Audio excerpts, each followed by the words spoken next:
கரூர் சம்பவம் ஒரு கரும்புள்ளியா தாவேக்காவுக்கு. ஆனா அந்த கரூர்ல இன்னைக்கு மதியழகன் நிக்கிறாரு. ஆனா கரூர்ல அவ்வளவு கிரவுண்ட் ஒர்க் பண்ணி கரூரோட கோட்டைன்னு சொன்ன செந்தில் பாலாஜி கோவைக்கு மாற்றப்படுறாரு. என்ன காரணம்? மாற்றப்படலைங்க, அவர் ஓடிட்டாருங்க. என்ன மாற்றப்பட்டாரு? அதுக்கு ஒரு பெரிய நாகரிகமா சொல்றேன். இவர் ஓடிட்டாருங்க. அந்த பாவம் இவரை விரட்டும்ன்றது அவருக்கு தெரியும். இப்போ மதியழகன் மிக சாதாரணமான குடும்பத்தை சார்ந்தவர், புரியுதுங்களா? அவர் சிறைக்கு சென்றார் அந்த பொய் வழக்கில். அவர் அரெஸ்ட் பண்ணாங்க, ஜெயிலில் பல நாள் இருந்தார். அப்போ அப்படிப்பட்ட ஆள் அங்கே நீதிக்காக அவர் ஒரு நிறுத்தியிருக்கார் விஜய்.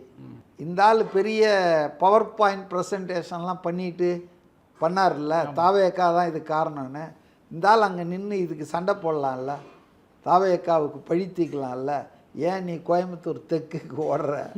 ஏன்னா அவருக்கு தெரியும் மக்கள் தன்னை பழி வாங்கிடுவாங்க, தோக்கடிச்சிருவாங்கன்னு சொல்லி. ரெண்டாவது, அது ஒரு கரும்புள்ளி. நீங்கள் தாவேக்காவுக்கு அது ஒன்றும் கரும்புள்ளிலாம் இல்லை.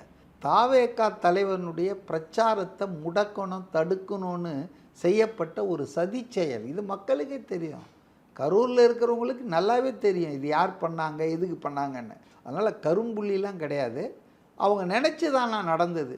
அவங்க நினச்சது அவருடைய பயணத்தை தடை பண்ணோம். அதை அந்த போன ஸ்பீடில் போயிருந்தால் 38 மாவட்டம் இன்றைக்கி கவர் பண்ணியிருப்பார். தடுத்தாங்க. அப்புறம் எஸ்ஓபி கோர்ட்டு கேஸு இப்படி அவரை அலக்கழிச்சாங்க. பட் இதையும் மக்கள் பார்த்துக்கிட்டு தான் இருக்காங்க. எல்லாத்தையும் மக்கள் கூர்மையாக பார்த்துக்கிட்டு இருக்காங்க.